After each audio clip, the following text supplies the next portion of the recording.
Thanks for listening to Live Forever Young Radio. On the show today, we are talking to Hilary Russo. She is an award-winning journalist, transformational holistic health coach, Havening Techniques Practitioner, and all-around wellness warrior who helps purpose-driven minds transform to perform and be kind to their minds at the same time. On the second episode, we will be talking about Hilary's first encounter with Havening and how it changed her life forever, and how you too can learn this amazing technique.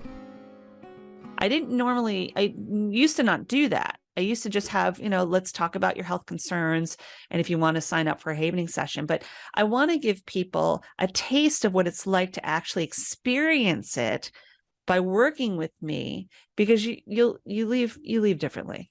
You just do. That's great. You just do. So in regard to Havening, Raleigh and I discovered Havening through the Blessed Ideas group conference call that we participate in. And it was Sue Stebbins, who wrote the book Mind Your Head, told us about it. And then we explored it ourselves and ended up making our own podcast about it, and directing people to havening.org to get more information and find a practitioner. Like you. And now we're happy to have hilaryrusso.com that people can go to. And so how was it that you discovered Havening, before we get into what it is and how to do it?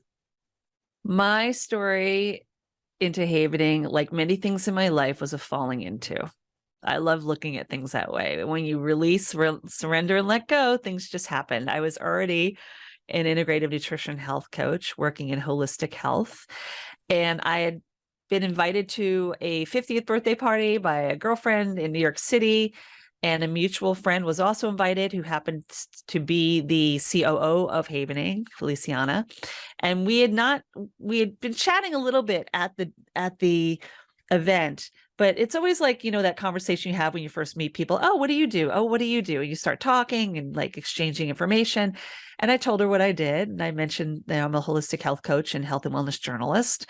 And I asked her what she did, and she goes, well, and she started talking about it, but it was like ever so slightly. She goes, but may I show you? Because this is the thing. It's showing you how it works.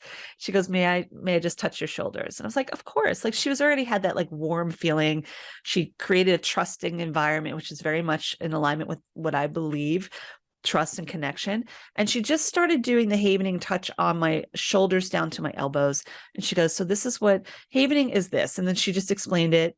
And it's a psychosensory approach that uses touch and pleasant distraction to alter the landscape of your brain. And I'm sitting there and I'm like, my eyes are closed and I'm like, I don't know what you're doing to me, but I want more of it. And that was pretty much it. So I asked her some questions and I wanted to know more about it. And this is going back some years. And she invited me to a workshop with Dr. Ron and Steve Rudin, who are the co-developers. And they're twins out of New York. One is an internist and one is a dentist. And they co-developed this program, this modality, basically, the Havening Touch. And I went to this 2-3 day workshop. And I also volunteered at the workshop to be a demo on stage of how it worked. Because I said, if I'm going to bring something like this into my practice, I need to know that I have been havened, it works for me, and I know I can speak honestly and truthfully to the authenticity of this modality. So I got up there on stage, cameras are on me, which I'm used to that, but I got up there with Dr. Ron, and the event that was being havened, the upset, the trauma, was the death of my dad. And my dad had been gone numerous years by this point, like almost 15, 16, 17 years.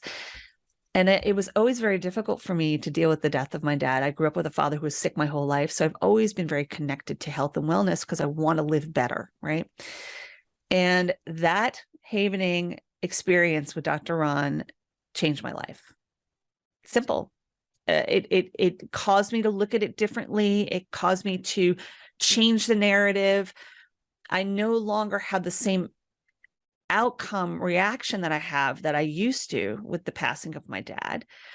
And even after the event, people are like, you're walking taller, you feel lighter. And I can't, it's like for a while you try to grab at the thing that you're so used to being the old shoe that fits you.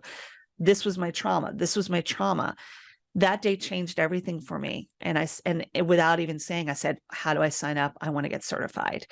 And that changed it. And then I also did it with my TMJ because I had major jaw surgery when I was 15, absolutely painful, traumatic experience that I still live with, some of the chronic pain. And that was also Havened. And I realized this is a very powerful, beautiful, nurturing, neuroscience-based modality that people need to know about. And the beauty is you can also do it to yourself for those everyday upsets, the anxiety, the stress, the little upsets that happen in your life. Bring yourself down, clarity, focus, all of that. My kids use it with test taking, my college kids, public speaking, everything. So Hilary, when you were there at the event, when you first met Dr. Ron, he was the one that did the havening for you. Okay, so you can do havening for yourself, right? Or someone else can be the one that touches you. So with such an incredible man doing this for you during your first experience, what was that like? Like, did you feel his energy? Did you feel a transmission of energy? Like, describe your feelings, because I've had a few situations where I've met people like Byron Katie and people like that. And belief system, yeah. And so, and then the feeling of being in the presence of such a powerful person like Dr. Ron, walk us through that. How did you feel that day? Beautiful person, by the way. Both the Rudins are just such wonderful, wonderful human beings and are really just putting this out there to help others in their healing. I've never felt such a fond feeling towards two people who they're just really looking to create the space for healing. And so for me, not really knowing Dr. Ron at that time, there are different kinds of havening, by the way. Let me just say that. Obviously, there's self-havening, right? But with Dr. Ron, that day, we did a number of different kinds of havening on stage. There's also role-playing havening, which you need to be assisted, because he was doing the havening on me. And what I felt gosh, I've never been asked that question. So thank you for asking that. I love that question. I felt like a weight had been lifted off of my shoulders. I felt truly connected, not so much to Dr. Ron, because when I was in that delta wave state, that subconscious state, that sleep state, and it's not like a trance or anything. And as a hypnotherapist, I know there's a difference, but there's a similarity to it as well, that I felt like I was truly having a conversation with my dad. That's what it felt like. And the tears fell, and they were joyful tears. But I remember feeling connected and feeling like I can let go of this now, surrender this, And we had this dialogue and this conversation within the role-playing havening, which is such a beautiful way to approach people. I use it a lot in trauma work. It gets you clear on certain things that have been holding you back and weighing you down. So I do remember that. And I just remember when we were done and he had his arms on either side, his hands on either side of me, just kind of like keeping me still for a moment, just like holding space for me, really is what it was. I just looked at him and I was just like, I don't know what just happened. I'm sure it's on a recording somewhere. I don't even know what my words were. But it was a sense of peace and feeling lighter and feeling just freedom from something that had been really plaguing me for a while. And that's that's what I hear from those that I work with. Because you start with this scale of where are you on the scale of 0 to 10, 0, I call namaste all day. That's what I call it. 10 is being very triggered by something. And the idea is that you hope that your scale is going to get lower, and maybe the words will change from being sad and upset and frustrated, angry, whatever, to peaceful and joyful and present. And I find that that's very easy to create that in such a short amount of time with havening. It's rapid. It could be permanent. And we can go more into what havening is if you want to, because I think people love some of the scenarios I use and to explain how it actually works. You know? Well, before we do that, Yeah. and we don't want to get too personal about it if you don't want, but in regard to, you said that you felt like you were communicating with your dad. Yeah. Do you want to tell us more about that? Could you hear his voice? Did you feel his love? Like, what was, as much as you feel free to share, what was that experience like? Because he's been passed on for a number of years. So now over all of 20. a sudden here he is, and you're in this safe space with Dr. Ron, and you're able to commune. And so tell us as much as you're comfortable telling us about your dad and what that day was like to reconnect with him. First of all, I'm an open book. Nothing's off the table. Okay. I think that's important. You know, that's how I want to show up in this world and be authentic in that way. But with my dad, and I hear my father every day. My father was a wonderful, caring, nurturing man who just battled a lot of health issues. And I dealt with that my whole life. And so I really faced trauma my entire life with my father, being in hospitals, doing my homework in waiting rooms, you know, even though he was a powerful and successful man out there in the working world, it weighed on him. And I think that weighed on me. You know, I was always trying to be the nurse that I didn't need to be because he was an adult and I was a child, but I felt that empathetic side of me that wanted to take care of. And in that moment, I remember hearing, "You don't need to worry about me. I'm okay. And you're okay." Wow. That might be the first time I've ever said that out loud. And I just remember feeling like this weight that had been on my shoulders was gone. And for the longest time, that whole weekend, I was in like this really joyful freedom state after that. I felt like I was with my family, like surrounded by people who got me. And I knew I found a gift. So there was a discovery there with havening, but I also knew that I found a new sense of being. You know, before Hug It Out even came to be, I found a new sense of healing, understanding, and gratitude in myself before there was Hug It Out. And I just also felt lighter and at peace. And for some time, like I mentioned before, when you have these upsets in your life and these traumas, sometimes they become a part of you. I've seen this, you know, being prior military with those with post-traumatic stress.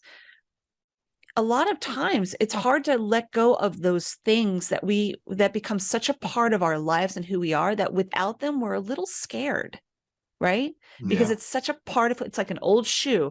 Your feet are coming out through the front, the sole's coming off, but you know what it feels like to put your foot in it. But at some point that sole's going to fall off and then there's no support. So in a way, what you're doing is you're just allowing yourself to either have a brand new pair of shoes and giving yourself that gift that you deserve. And maybe like those other pair, they're still there. Maybe once in a while you want to slip your feet in, but you don't need to go walking in them. You know, just know they're there. They're part of you. And I think that's really what it gave me, is a sense of changing the trajectory, turning the story that I was telling myself of the loss and the grief and the pain and the illness into a new page and a new narrative. And did that change the narrative with your dad from that day on? Did you hear his voice differently? Oh, yeah. It's never been the same. I talk about my dad all the time. And where it used to create this feeling right here in these chakras, right? I would swell up. I couldn't speak. And look, my voice is one of my superpowers, right? It was hard. And I well up in tears. And it doesn't mean I don't still have tears about my dad, but it's more joyful now. It's different now. It's, oh, wow. Okay. My dad is all around me. I talk to my dad every day. I asked my dad, you know, he's one of my inner guides. And Nice. And I feel like that's really important for me, but it's a new relationship with my father and a new relationship around the upset and the illness and the trauma. And the same goes for the surgery. I look at it differently. You know? Yeah. So Havening is so amazing that it could do something like that in just that first session. Oh, it's amazing how rapid it is. Yeah. And I think that's one of the reasons why I love to share that first complimentary session with folks, just so for two things. They're empowered by doing it to themselves, right? Because most of my sessions really are virtual. I do have clients in person, but that's the beauty of this digital age, is that we have this global village. Like I have clients in Italy and in Florida and in, France, all over the world. And I can sit here with them and facilitate a session while they're self-havening. Because if anything, I want you to be empowered, right? Mm-hmm. Some folks like to meet in the room, but we've gotten to this age where people are like, I can do this just this way. And we can reach more people that way. Right. And then, of course, you can always attend my workshops, my retreats, things like that, to be with me in person. But the true power is putting the power of active emotional well-being in your own hands. So for those everyday upsets, you can sit there, do your mantras, do your I ams, visualize that positive thing that brings you joy. And before you know it, that upsetting thing can become that namaste all day, and it stays that way. Right? So those your workshops and retreats, are you in New York, Hilary, and do you hold your retreats up in New York? I'm in the New York, New Jersey area. Mm-hmm. Okay. Yeah. And basically retreats, a lot of times I get brought in to be a guest practitioner on retreats. That's been really beautiful for me so far. And I'm working on some possibilities in the future. I have a couple workshops coming up in the local area, and then I'll probably work on one online for those who aren't local. But right now, there are some local retreats that and workshops that I'm doing, which Great. I'm really excited about. Yeah. Please let us know. We have a lot of customers in New York and New Jersey, well over 1,000. That would be very interested to know about that. Oh, yeah. I do have an intro to Havening workshop coming up in late April that will be in the New Jersey, Bergen County area at a beautiful wellness center. So I'm happy to share that with you. Awesome. It'll be an hour in the room with me and to share our thoughts and what's been kind of holding you back, weighing you down. And then I'll teach some Havening and we'll go from there. Awesome. Great. I used to run the nursing home in Woodcliff Lake. Did you? That's not, that's beautiful. And, you mentioned the nursing homes. That's another area. I feel like I love working with senior adults, mature adults, people at that golden age, we'll call it. I hate to say the last stage of their lives, but I have worked with people in palliative care as well, including people in my own family. And there's such a beautiful shift by giving them the gift of Havening so that they can let go of, maybe there's things that have been plaguing them, things they haven't worked through, guilt that they might have had in their life. Why go into this next stage of whatever exists after with that on your shoulders? So working with people in palliative care, cancer patients, anyone that's just questioning the next placement of their being, it's really beautiful to support them in that area. Excellent. Speaking of support, used to support Naomi Feil, who created validation therapy for people who were elderly. And she used to come to the different nursing homes I was the administrator of and train our staff. And it was very similar to Havening. And she created it way back in the early 1980s. And it was a touch technique with validating who people were.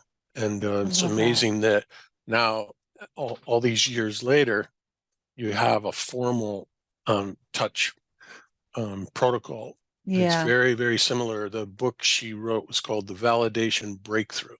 And she did all this incredible research. It was all for old people that people thought had dementia and were never coming back. And it turned out when you validated them and touched them, they weren't demented at all. They were actually depressed and it was acting like dementia. And these people would become revivitized and be able to communicate normally again.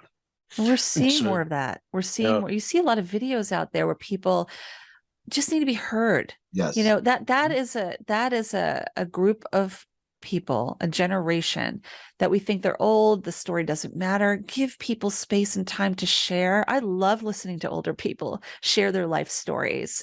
Out of a yeah, lot of that generation, especially when they were younger, they were the ones that were told to just suck it up and move forward. And so the amount of things that they probably never dealt with as young adults, children, whatever, that could be a large amount of things never dealt with. So to have something like Havening, right, that allows you to kind of, especially in the golden years when you don't want to be taking that on to wherever we go afterwards, it gives you a way to express it and not, I don't want to say let it go. Like you said, we don't ever let things go, but make it a part of you in a way that's positive. Yeah. I think a really perfect example for me with that is my stepfather got out of Austria 6 days before the Nazi invasion. And he lost his sister to the Holocaust. And the one thing I used to love to talk to my stepdad, Herb, about was his experiences in Austria, his time, like stories, tell me about being in the military.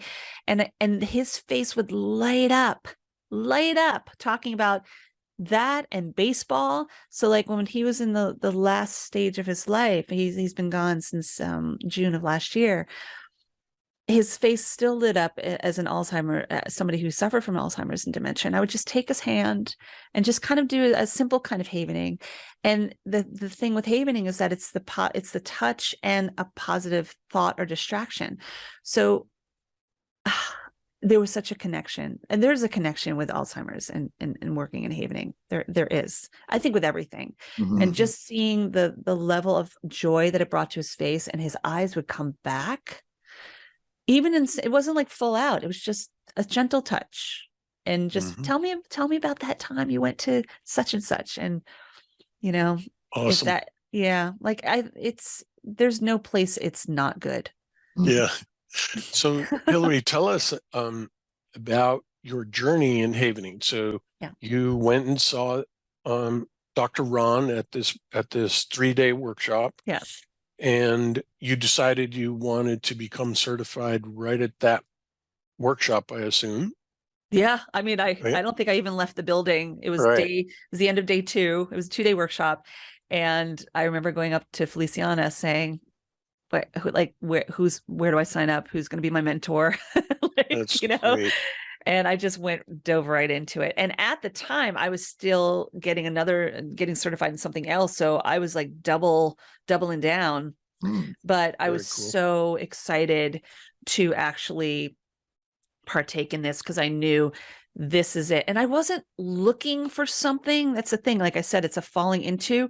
I was happy building my business as a holistic health coach, working in integrative nutrition. But in my mind, I'm such an empath, and I'm such a person that is feely and I do believe meditation and a lot of, I follow the laws of attraction. And I just felt like this was my guidance. This was something higher than myself saying, this is what you need. Like, this is your thing. And you got to listen to those voices because they're 99.9% right. It's like, I always call it like a Doppler radar. If the weather person says it's going to rain, Doppler says it's a 100% chance of rain, and you go out there without an umbrella, you went against your gut and your intuition and you got rained on.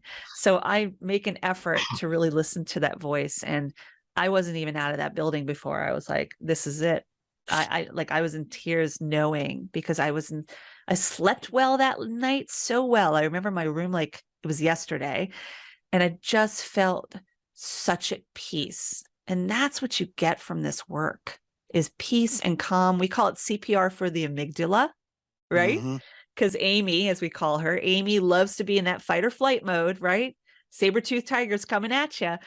But we need to remind Amy, the amygdala, that she's safe, all is well. She's a warrior.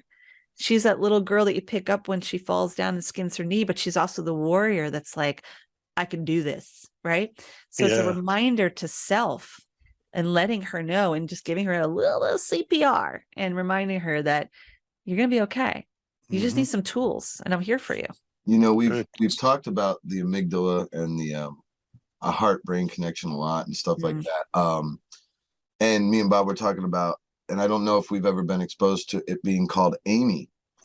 So I kind of like that. And Yeah. we were thinking, like, before we got on the call with you, we're like, we should ask her why they refer to Amy. So before I ask you, I'm going to give you my thoughts on it. Amy humanizes it, right? It makes it something that you can relate to and talk to, and not just a part of your body. I would assume also too, by having a relationship with someone named Amy, and I noticed we referred to her as a feminine. Maybe that's another way to kind of bring a different perspective onto something that has a function in the body that you need an actual physical relationship, an emotional relationship with. Maybe that's the purpose of it. That is beautiful. The way you say, I love it. I love that you share it that way, because that is how I see it. I think that's how many of us in community see it. And I've been asked before, what's the difference between Havening and this modality? And how I associate that, like how I answer that, is truly, in my mind, my opinion, I believe that Havening is much more of a feminine energy. Right? Like, where there's other energies out there, a lot of, and this is an electrochemical process. This isn't energy medicine, although we're all energy, but it's electrochemical medicine. That Amy, the feminine side to that is that you're being nurtured. You're nurturing yourself, right? There's other ways that are a little more masculine. And I feel that we need the nurturing. We need to hug it out and nurture ourselves, right? But we need to understand the power that of being held, of the touch, of that oxytocin, that love hormone. Also dopamine, serotonin, and GABA are released, the other hormones that are released when you do Havening. And you hit the nail on the head. I guess Amy came out of just the word amygdala, obviously, but tune into the next episode where we talk about the experience and knowledge that Hilary brings to the table as a holistic health coach and Havening Techniques Practitioner. Thanks for listening to Live Forever Young Radio. Check us out at liveforeveryoungradio.com.